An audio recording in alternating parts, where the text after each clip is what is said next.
Hello guys, आपका स्वागत है मेरे चैनल एड्रिनलिमिनिसेंस पर। आज की वीडियो में हम बात करने वाले हैं एड्रिनल ग्लैंड के बारे में। इससे पहले मैंने एंडोक्राइनोलॉजी का एक पूरा ओवरव्यू बनाया था जिसमें मैंने सभी ग्लैंड्स के बारे में छोटी छोटी डिटेल्स दी थी और एक ओवरव्यू तरीके का दिया था। उसके बाद मैंने बोला था कि मैं वन बाय वन सभी ग्लैंड्स को कवर करूंगी, जिसमें थायराइड ग्लैंड में कर चुकी हूँ कवर। अभी नेक्स्ट ग्लैंड जिसकी हम बात कर रहे हैं वो है एड्रिनल ग्लैंड। इसके बाद हम कोशिश करेंगे पिट्यूटरी वगैरह के बारे में बात कर लें। तो शुरू करें हम आज का वीडियो इस ग्लैंड के साथ। तो एड्रिनल ग्लैंड एक्चुअली होता क्या है?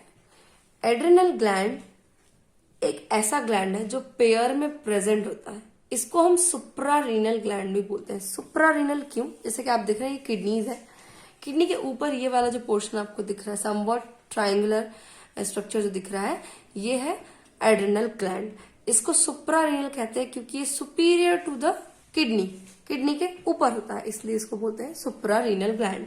और ये कैसी होती हैं? ये दो होती हैं हर किडनी के ऊपर, मतलब दोनों किडनी के ऊपर। इनका जो हाइट है वो हो सकती है 3 से 5 सेंटीमीटर। इनकी जो विड्थ है वो होती है 2 से 3 सेंटीमीटर और ये 1 सेंटीमीटर तक थिक हो सकती है। इनका मास जो है वो 3.5 से लेकर 5 ग्राम्स तक हो सकता है। और इसके 2 रीजन्स होते हैं। मतलब अगर मैं बात करूं इसकी लेयर्स की, तो लेयर्स जो है 3 होती है। रीजन 2 है बट लेयर्स तो 3 है। आउटर कवरिंग जिसकी होती है, सबसे बाहर की लेयर को हम, जो एक पतली सी लेयर होती है, एक्चुअली कुछ नहीं होता है, एक बाहरी कैप्सूल होता है। तो बाहर की जो लेयर है वो क्या होगी? कैप्सूल। सेकेंड, अंदर की तरफ आते हैं। अगर आप यहां देखिए, यहां पर आप देख सकते हैं आउटर मोस्ट ऑरेंज कलर का लेयर मैंने बनाया वो हुआ कैप्सूल।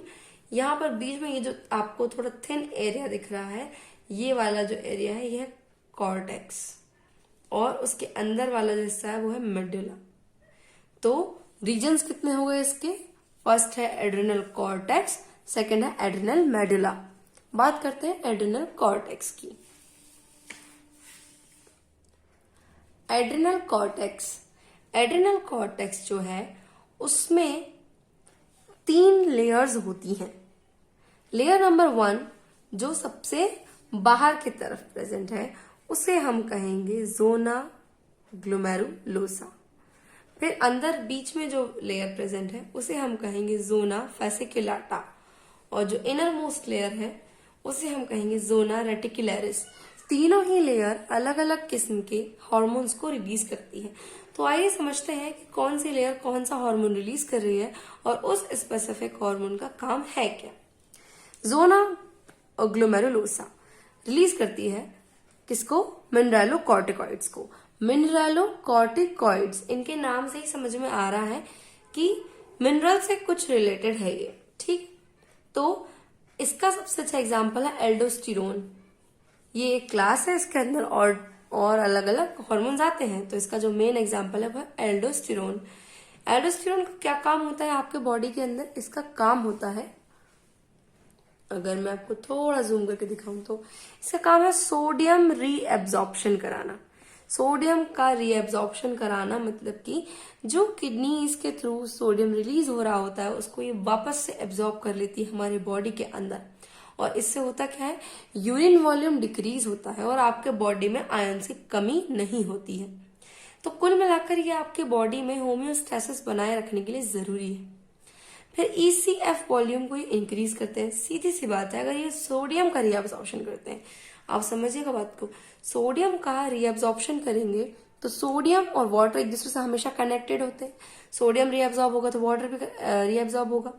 तो उसकी वजह से क्या होगा? जो एक्स्ट्रा सेलुलर वॉल्यूम है वो इंक्रीज होगा क्योंकि पानी बढ़ रहा है बॉडी में। अब क्योंकि वॉल्यूम इंक्रीज हो रहा है तो बीपी भी इंक्रीज होगा, और उसका दूसरा रीजन ये भी है कि आयन ज्यादा है। दूसरी चीज, ये पोटेशियम आयन के एक्सक्रीशन को भी इंक्रीज करता है। सोडियम को रीअब्सॉर्ब कराता है बट पोटेशियम को एक्सक्रीट कराता है। और ट्यूबुलर सिक्रेशन करवाता है किसका? हाइड्रोजन आयंस का। इससे क्या बेनिफिट मिलेगा? इससे जो आपका जो ब्लड है उसकी एल्केलाइन नेचर बना रहेगा। हम जानते हैं ब्लड स्लाइटली एल्कलाइन होता है। अगर उसमें एसिडिटी हो जाए या फिर उसमें हाइड्रोजन आयन ज्यादा हो जाए तो एसिडोसिस हो सकता है। तो इसलिए इस चीज को भी सही करने का काम मिनरलोकॉर्टिकॉइड्स करते हैं। मिनरलोकॉर्टिकॉइड्स का काम होता है कि वो हाइड्रोजन आयंस का सिक्रेशन करा के उसको बॉडी से एक्सक्रीट करवा देते हैं। नेक्स्ट है जोना फेसिकुलाटा। जोना फेसिकुलाटा बीच वाली लेयर है जो रिलीज करती है ग्लूकोकॉर्टिकॉइड जैसे कि कॉर्टिसोल। इसका क्या काम होता है ये समझते हैं। इनका काम है सबसे पहले तो ग्लूकोनियोजेनेसिस, यानी ग्लूकोज मॉलिक्यूल्स का बनना, ग्लूकोज का बनवाने का काम ही करवाता है। यानी कुल मिलाकर बॉडी में शुगर लेवल को इंक्रीज करना। शुगर लेवल को इंक्रीज करना मतलब इसका काम है एंटी इंसुलिन। इंसुलिन का काम है शुगर लेवल को डिक्रीज करना, इसका काम है शुगर लेवल को इंक्रीज करना। तो इसका काम क्या हो गया, एंटी इंसुलिन एक्शन। इसके अलावा ये क्या करता है, प्रोटीन का कैटाबॉलिज्म करवाता है और फैट्स का मोबिलाइजेशन करवाता है। इसके अलावा सेम कुछ काम इसके मिनरलोकॉर्टिकॉइड जैसे है, जैसे कि सोडियम को बॉडी में रिटेन कराना या पोटेशियम का एक्सक्रीशन कराना, बिल्कुल मिनरलोकॉर्टिकॉइड्स की तरह है। फिर ऑस्टियोक्लास्टिक एक्टिविटी। अब ऑस्टियोक्लास्टिक एक्टिविटी क्या होता है, इसका मतलब है कि जो बोन्स है वो क्या करेगी, रिसॉर्प्शन करेगी। रिसॉर्प्शन यानी क्या, ब्रेक डाउन। बोन्स का दो तरीके की एक्टिविटीज होती है, एक होता है ऑस्टियोब्लास्टिक एक्टिविटी, एक होता है ऑस्टियोक्लास्टिक एक्टिविटी। एक में बोन्स का ब्रेक डाउन होता है ताकि वो फिर से और अच्छे तरीके से बन सके। तो इनका काम है, ग्लूकोकॉर्टिकॉइड्स का काम है ऑस्टियोक्लास्टिक एक्टिविटी को प्रमोट करना। अब इसकी वजह से होगा क्या, अगर मान लीजिए किसी के बॉडी में ग्लूकोकॉर्टिकॉइड्स का ज्यादा सिक्रेशन होने लग गया तो उसको ऑस्टियोपोरोसिस की समस्या हो सकती है। फिर है नेक्स्ट, ये एंटी इन्फ्लामेटरी इफेक्ट भी देते हैं, स्टेरॉइड्स है। नेक्स्ट है ये एंटी एलर्जिक इफेक्ट भी दे सकते हैं और साथ ही साथ ये इम्यूनो सप्रेसिव एजेंट्स भी होते हैं। यानी ये क्या करते हैं, इम्यून सिस्टम के काम को सप्रेस करते हैं। तो इसलिए अक्सर बहुत सारे जो ऑटो इम्यून डिसऑर्डर्स हैं उनके ट्रीटमेंट में जरूर दिए जाते हैं स्टेरॉइड्स। नेक्स्ट चीज है जोना रेटिकुलरिस। जोना रेटिकुलरिस जो सबसे अंदर की लेयर है, ये रिलीज करती है सेक्स हार्मोन्स को, यानी कि एंड्रोजन्स को। एंड्रोजन्स को रिलीज करती है। एंड्रोजन्स का मेन काम क्या है, मेन काम है ये मस्कुलाइन फीचर जो मस्कुलाइन सेक्सुअल फीचर्स जो होते हैं उनके डेवलपमेंट के लिए रिस्पॉन्सिबल है। तो ये तो हुआ कॉर्टेक्स वाले रीजन की कहानी कि कौन कौन से हार्मोन्स वहां से रिलीज हो रहे हैं और क्या क्या काम कर रहे हैं। नेक्स्ट है हमारा मेडुला। मेडुला के अंदर क्या स्टोरी है कि जो एड्रेनल मेडुला क्या है, अंदर का एरिया है किसका, एड्रेनल ग्लैंड का। इससे दो तरीके की चीजें रिलीज होती हैं, दो नहीं एक्चुअली मुझे कहना चाहिए तीन। कंबाइन करके मैं बोलूं तो इन्हें कहेंगे कैटेकोलामाइंस।